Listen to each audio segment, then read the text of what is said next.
In today's video, I never imagined that a single evening could completely rewrite the story of my life.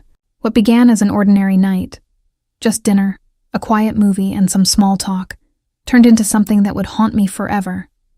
It's strange how life can twist so suddenly, how a moment that seems harmless at first can shift everything you thought you understood about love, trust, and yourself. That summer felt endless. The sun poured through the windows every morning, flooding the house with a warmth that only made the silence feel heavier. My husband, George, was always away. Another business trip, another late-night call that I pretended not to question. At first, I used to wait up for him. I'd cook, I'd try to fill the table with laughter, but over time, the laughter faded. The calls grew shorter, the excuses longer, and I started realizing our marriage had become more like a contract than a connection. We lived together, but it felt like we existed in separate worlds. Loneliness has a sound. It's the creak of the floorboards in the middle of the night, the tick of the clock when you can't sleep, the echo of your own breathing when no one else is around to hear it. I had gotten used to that sound. Until Liam arrived. Liam was George's son from his first marriage. 21, quiet, polite, a bit unsure of himself. He was supposed to stay for a few weeks before figuring out his next step in life. When he first came, I didn't think much of it. He was just a young man. Helpful, friendly, always respectful. I welcomed him like family because, in a way, that's what he was. The first few days were ordinary. We'd talk over breakfast, laugh at small things, and share quiet evenings watching movies. I remember thinking how refreshing it felt to have another presence in the house, a voice that wasn't coming from a phone speaker, a smile that wasn't half forced. Liam had this calm energy about him, like someone trying to find his place in the world but hiding the storm inside. George, as usual, wasn't around much. He called now and then, saying he'd be home soon, but soon never came. I stopped asking. I stopped hoping. Instead, I poured my energy into keeping the house alive, making meals, listening to Liam talk about his plans, his college dreams, his confusion about who he wanted to be. He was young, searching, and I could relate to that more than I wanted to admit. Then came the night everything changed. It was one of those evenings where the world outside feels too quiet. Rain had started to fall, soft at first, then steady against the windows. George had called earlier to say he wouldn't be coming home that weekend. I remember nodding, saying, okay, trying not to sound disappointed. I made dinner for two and opened a bottle of wine, not to celebrate, but to fill the emptiness. Liam came downstairs after his shower, his hair damp, his expression tired but kind. We sat on the couch watching a movie neither of us was really paying attention to. I could feel something in the air, unspoken, uneasy, something I couldn't name. He looked at me for a moment, his voice quiet as he said, "You look sad." I tried to laugh it off, told him I was just tired, but he didn't seem convinced. He said he noticed I was always waiting for George's calls, always pretending everything was fine when it wasn't. I didn't know what to say. Hearing it from him, someone who barely knew me, hit deeper than I expected. That night, our conversation turned honest. For the first time in a long time, I talked about how distant things had become, how invisible I felt in my own home. He listened, not the way people usually listen, half distracted, but really listened as if every word mattered. I asked about his mother, his life, his fears, and he spoke with a kind of vulnerability that mirrored my own. It wasn't romantic, it was human, two lonely souls recognizing the ache in each other. Over the next few days, something unspoken settled between us, a quiet understanding. We'd cook together, share jokes, talk late into the night about everything and nothing. It was innocent, but emotionally intense, like two people clinging to warmth in a house that had grown too cold. One morning, I found a note on the counter. It said, "Thanks for listening." Just that. Simple. But it meant more than I could explain. Because sometimes, all we need is for someone to notice us. Still, guilt began to seep in. I felt like I was walking a line I didn't understand.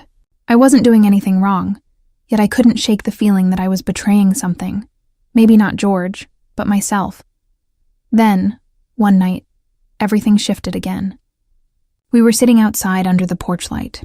The air was warm and the crickets filled the silence. Liam looked at me and said, "I don't think George realizes what he's losing." My chest tightened.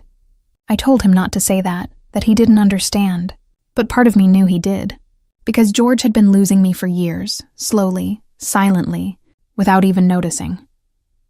That moment was heavy, not because of what was said, but because of everything that wasn't. I excused myself, went inside and cried quietly in the kitchen, not out of guilt, but because I suddenly realized how empty I had become. Days turned into weeks.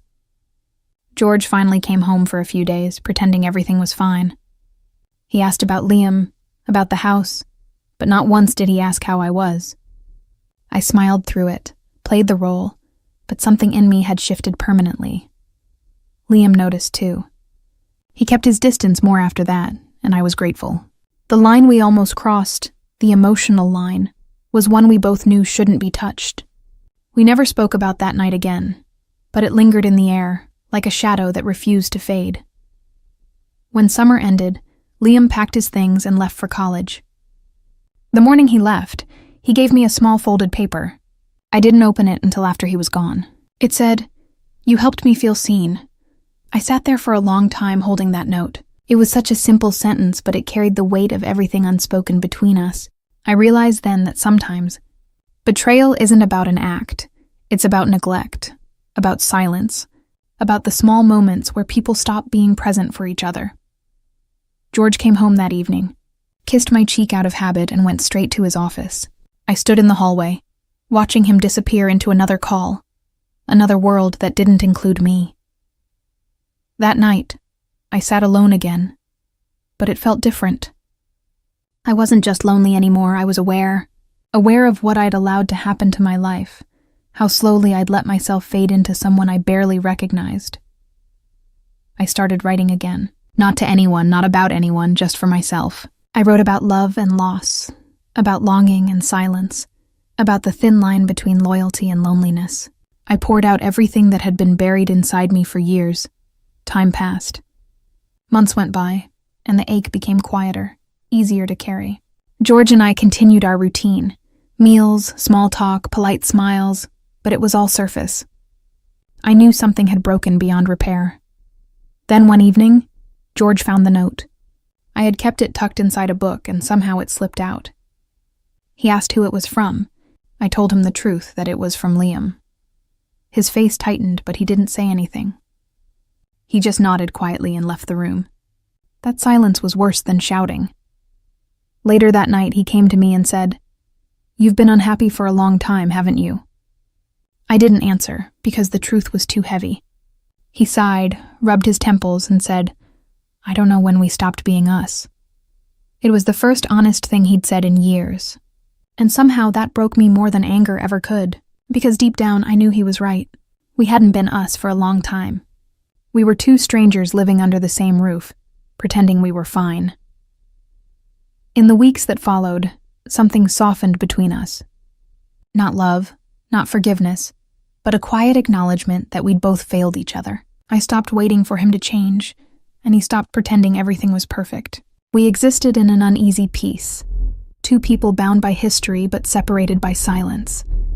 Sometimes I still think about that summer, about the warmth, the laughter, the rain tapping against the windows, about Liam's quiet understanding, and the way he reminded me that I was still capable of being seen. It wasn't love, not really. It was a moment of connection between two lonely hearts that met at the wrong time, in the wrong way. I don't justify it. I don't excuse it.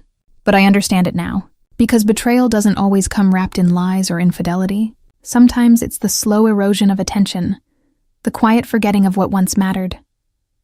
George and I eventually parted ways. Not with a fight, but with exhaustion. He moved to another city for work, and I stayed behind, in the same house that had once felt too big. I filled the rooms with new memories, plants, books, soft music. I learned to live alone without being lonely. Years later, I received a postcard. It was from Liam.